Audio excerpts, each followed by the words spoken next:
Hello guys, এখন আমি বানাতে চলেছি দইয়ের শরবত। তো প্রথমে এখানে আমাদের ঘরের তৈরি টক দই নিয়েছি।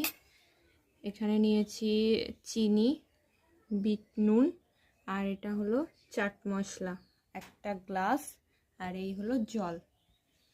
তো ফার্স্টে আমি এই দইটা গ্লাসের মধ্যে দিয়ে দিলাম।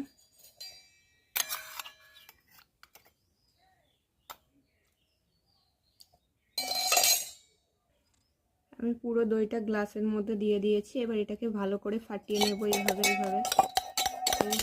ফাটিয়ে নেব। এবারে চিনিটা দিয়ে দেব এর মধ্যে।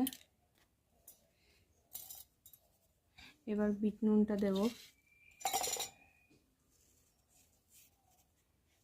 এবার এই মশলাটা দিয়ে দেব।